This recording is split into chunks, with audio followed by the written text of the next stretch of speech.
Voltaremos a viver a disfunção de encararmos juros negativos? A verdade é que isso é realmente algo completamente fora da realidade do mundo econômico e financeiro normal. Mas na tela já voltamos a ver juros negativos. Qual país é esse? Por que isso acontece e como isso nos afeta? Vamos entender o que está por trás.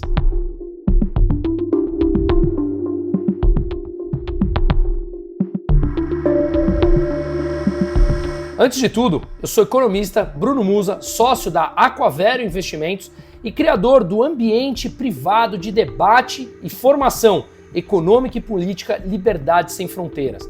Deixo aqui na tela o QR Code para que possam acessar. Debatemos diariamente no WhatsApp e, claro, trazemos toda a parte de formação de investimentos, economia e mercado para que possamos ficar menos à mercê de burocratas que nos manipulam e compreendermos melhor as funções e os ciclos econômicos e também, claro, juros reais negativos. Como conseguimos tirar proveito disso e nos protegermos e protegermos principalmente o nosso poder de compra. Pois bem, deixo aqui o QR Code e vai ser um prazer contar com cada um de vocês por lá. Pois bem, ao longo da história recente, da última década e meia, vivemos a realidade de juros negativos, inclusive juros nominais, como por exemplo na Suíça e no Japão, em que os juros básicos da economia eram negativos. Imagina só, os juros nada mais são do que algo que calcula o valor presente em relação ao valor futuro de qualquer coisa, do dinheiro, de um produto ou serviço. Isso significa que no processo temporal, se você deixa o teu dinheiro parado, você quer ganhar algo com isso. Caso contrário, você consome no curto prazo. Você deixa de consumir agora para consumir no futuro em troca de uma recompensa. E essa recompensa é o teu dinheiro ganhar esse valor, ou seja, rentabilizar os juros. E o que nós vivemos foram juros negativos. Você tinha total incentivo para gastar, uma vez que ao poupar você tinha menos dinheiro no futuro. Olha só que conceito matemático e econômico completamente distorcido da realidade. E de fato, isso aconteceu por conta de todas as intervenções dos bancos centrais injetando trilhões e trilhões na economia e uma maior quantidade de dinheiro disponível, obviamente faz com que os juros caiam.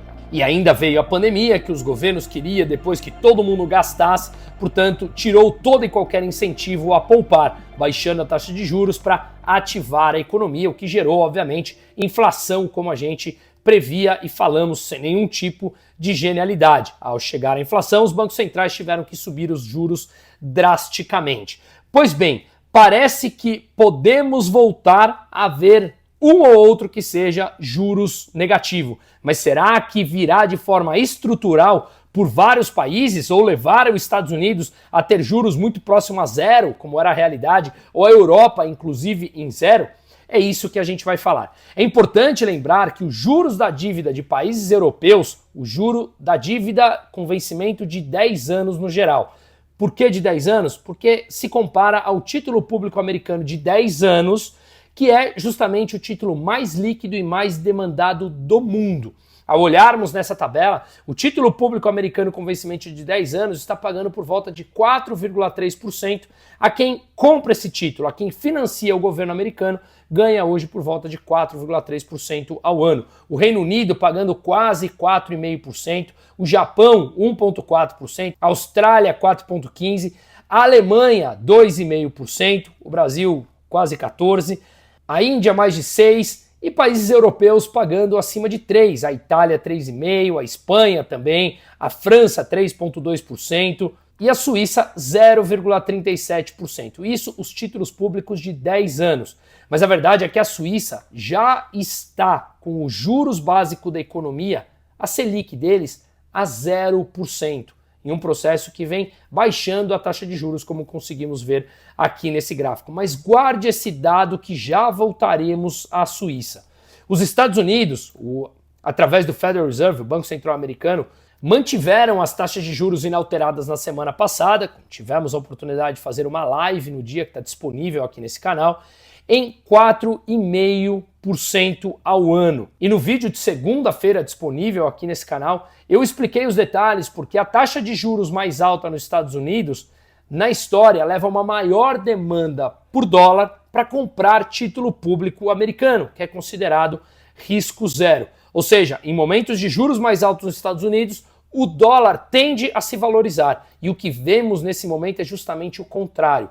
O dólar está perdendo valor. Esse é o DXY, o índice dólar frente a uma cesta de 6 principais moedas no mundo que está abaixo de 98 pontos. Detalhei os motivos disso no vídeo que disponibilizei na segunda-feira à noite sobre a queda do petróleo de mais de 7%, então recomendo que vocês vejam.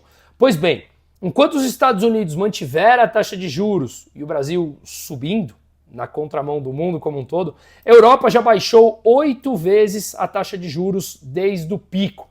O Canadá já baixou 7 vezes a taxa de juros desde atingir o pico ali pós-pandemia para conter a inflação, que basicamente faz parte do estudo do ciclo econômico que a gente tanto debate. É claro isso leva em algum momento essa mudança do ciclo econômico que é mais inflacionária por intervenção dos bancos centrais nos anos anteriores. O México já baixou a taxa de juros 8 vezes também desde que atingiu o seu pico, à exceção do Brasil, que continua subindo e na semana passada subiu a 15% para conter a inflação, resultado direto dos gastos públicos exacerbados e da deterioração das contas fiscais brasileiras, um tremendo desperdício de dinheiro e, portanto, um crescimento da dívida, uma não estabilização dessa dívida, que é o que estamos vivendo no Brasil, obriga o Banco Central a subir a taxa de juros, mantê-la mais alta por um longo período de tempo para conseguir segurar a inflação que está bem fora da meta de 3%. Mas voltemos à Suíça, que eu falei para vocês ficarem com aquele dado mencionado no começo do vídeo. Os títulos públicos suíços com vencimento de 10 anos, que mencionei no começo do vídeo, está pagando por volta de 0,37% ao ano. Lembre-se, o dos Estados Unidos paga 4,3% e o da Suíça pagando 0,37% hoje, que eu estou gravando na terça-feira, agora às 7 da noite.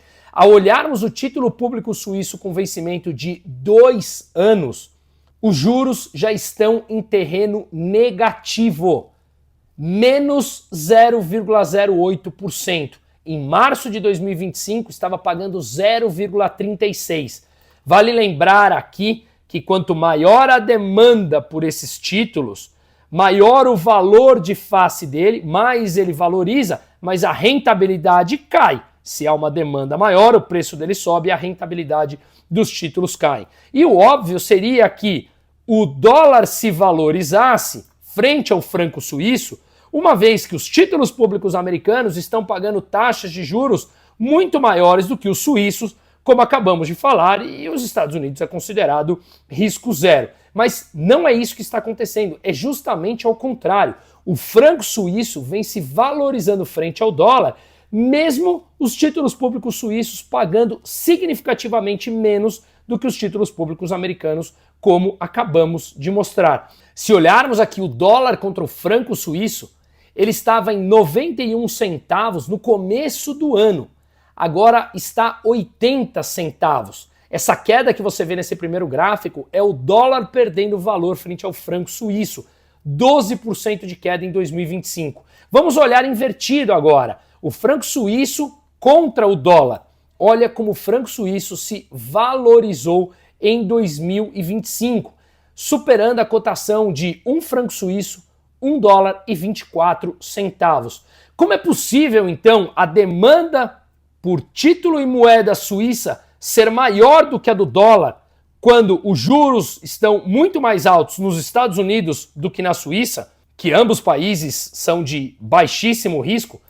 Para isso, a gente tem a explicação básica da oferta e da demanda. A dívida pública dos Estados Unidos é a mais líquida do mundo, ou seja, você compra título público e você tem altíssima liquidez para comprar mais ou vender. Os títulos públicos de 10 anos que eu mencionei no começo do vídeo, de 10 anos dos Estados Unidos, é o título com maior demanda do planeta e com maior liquidez. Mas é preciso analisar a demanda frente à oferta desses títulos.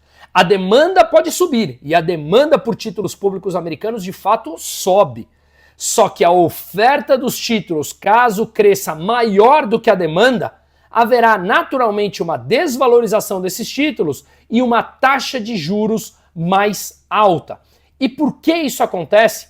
Se olharmos o déficit público americano frente ao PIB, ele ultrapassa os 6%.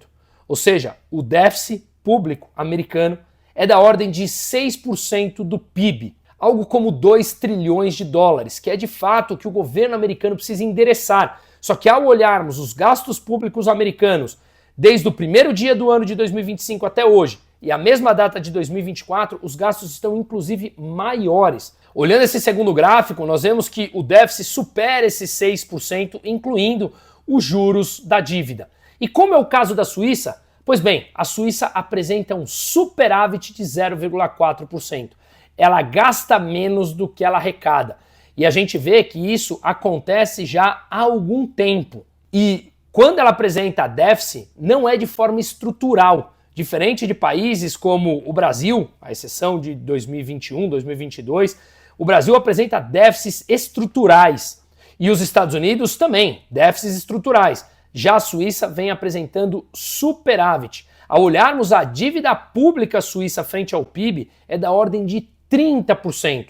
Do Brasil é quase 90%, sob a metodologia do FMI, que eu já expliquei a diferença em outros vídeos. Ou seja, a Suíça tem uma dívida em queda e tem uma demanda maior pelos seus títulos, o que claramente derruba as taxas de juros menores da dívida pública suíça.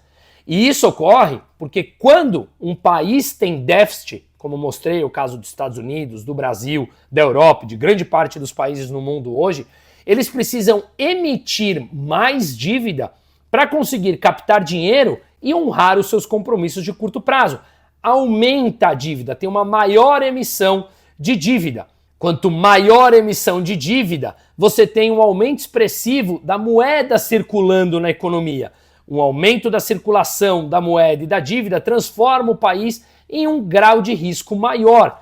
E a depender do país, você tem uma queda na demanda ou eles precisam subir a taxa de juros de maneira significativa para compensar o risco. Ou, mesmo subindo a taxa de juros, não há demanda para determinados papéis, como foi o caso da Argentina pré-Milei. Mas no caso dos Estados Unidos, não. O título público tem uma altíssima demanda. É o título mais líquido do planeta, como eu mencionei. Então, com um endividamento maior, significa que eles têm que pagar taxas de juros maiores, inclusive oferecer um prazo mais curto para diminuir o risco, taxas de juros maiores para compensar esse aumento do endividamento e satisfazer as necessidades dos investidores. Justamente por isso, os juros sobem. E na Suíça, como eles têm superávit, eles não precisam emitir mais dívida. Pelo contrário, a dívida diminui. E ao diminuir a dívida, o risco diminui e, consequentemente, a demanda pelos papéis suíços aumentam.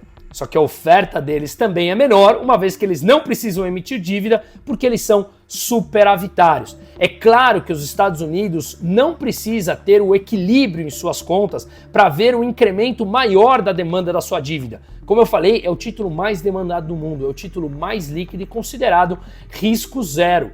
Portanto, eles precisam apresentar algum plano de diminuição dos gastos e do déficit, que inclusive o Trump falou que faria isso na sua campanha, para conseguir ver uma queda substancial das taxas de juros e dos títulos públicos americanos, que hoje pressiona as novas emissões de dívidas. E justamente por isso que Donald Trump vem batendo de frente com Jerome Powell, o presidente do Banco Central americano. Portanto, é bem provável que os Estados Unidos não consigam baixar tão rápido as taxas de juros ou juros da sua dívida, uma vez que o crescimento dessa dívida continua de forma estrutural e importante, aumentando o endividamento público que muitos já consideram impagável.